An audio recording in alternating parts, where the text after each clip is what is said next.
So there are two types of people in this world. Number one, who constantly try to seek pleasure in the present, and then there's number two, who delay gratification for their future. Now, if you stumbled across this video, there are high chances that you fall in the second category. And why do I say that? Because if you fell in the first category, you would rather be watching some unboxing and review video of a stupid pair of earphones that cost 10,000 rupees, but you know what to do with your money better, and that's why you're here.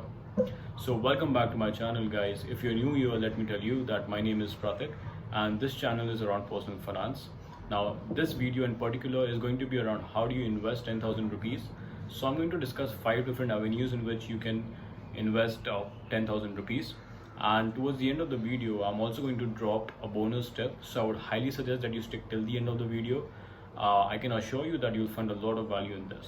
Okay, so just a disclaimer, these 5 tips are not in any order, they are random. Okay, with that being said, let's start. Now, number one is precious metals, and by precious metals I mainly allude to gold and silver, because these are the precious metals that I've personally invested into, and I do not have an experience with other metals, so I'm going to talk about these. Now, what 10,000 rupees of silver can buy you looks like this. So this is 250 grams of silver. Just for your reference, this is almost the size of an iPhone 5s. So this is what 10,000 rupees of silver looks like. And when it comes to gold, I have this 1 gram of gold coin here. So this is by a very reputed brand, and they have a nice premium on it. So you can actually buy 2 of these in around 10,000 rupees. So 2 grams of gold is what 10,000 rupees looks like. Now, number 2 is mutual funds. Now, with mutual funds, you can split that into lump sum, and you can split that into SIP. So with lump sum, what it means is that you invest all the money, all the 10,000 rupees at once into the market.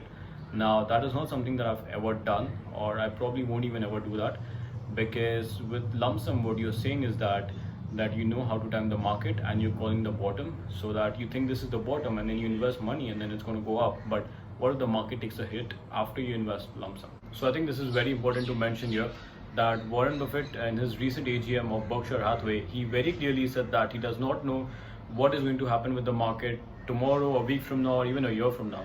So if someone like Warren Buffett, who is one of the greatest investors undoubtedly of all time, if he doesn't know what the market is going to do, who are we to make assumptions? I don't know, and perhaps with a bias, I don't believe anybody knows what the market is going to do tomorrow, next week, next month, next year. I know America is going to move forward over time, but I don't know for sure. Right? So SIP is, I think, a wiser way to invest into mutual funds. With SIP, you make systematic investments every single month on a fixed date. Now, with this, you can also benefit, through something called as dollar cost averaging or rupee cost averaging. What it essentially means is that, let's say every single month on a fixed date, you're investing rupees, let's say 100 rupees, and then you buy the product this month at 100 rupees, and the next month the market price is 80 rupees, you buy it then as well, and then your average will go down to 90.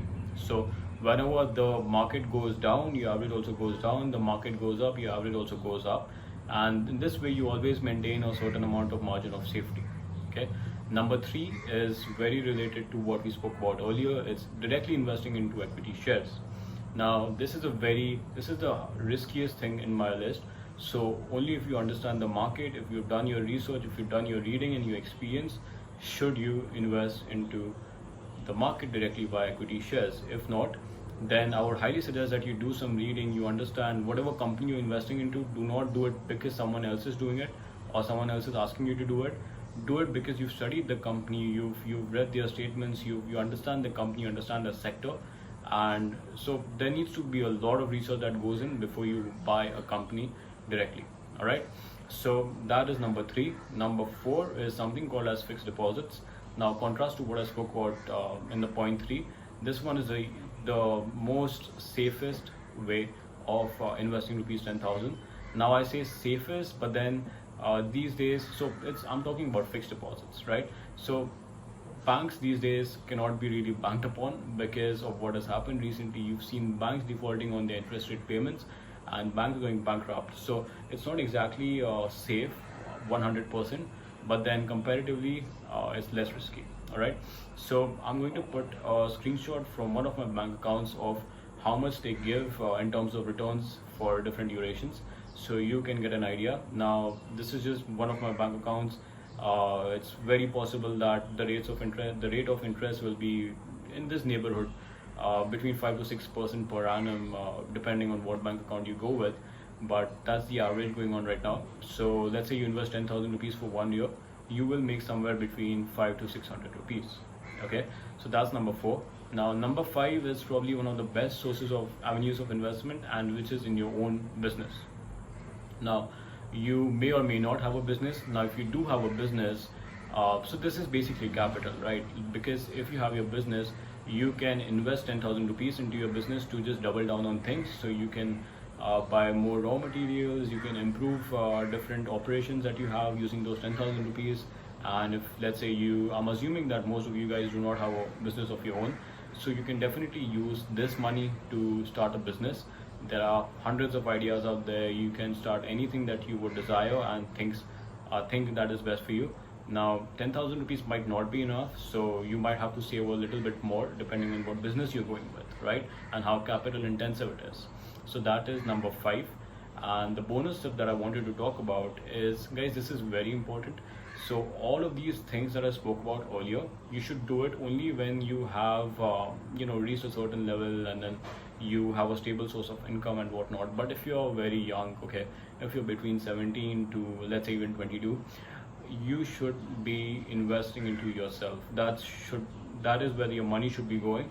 So if you have 10,000 rupees, forget about investing into markets and whatnot. You should be focusing on yourself, because the rate of interest, the rate of returns that you will get by investing into yourself, there's no limit to it. I mean, it could be enormous. Let's say, and by investing in yourself, I mean that you invest in increasing your own value by adding new knowledge and skills to your arsenal. Okay, so let's say that you buy books. Okay, 10,000 rupees can buy you a lot of books, and you read these books and you pick up a skill from one of these books, and then you can use that to either start something of your own or get a better job or something like that.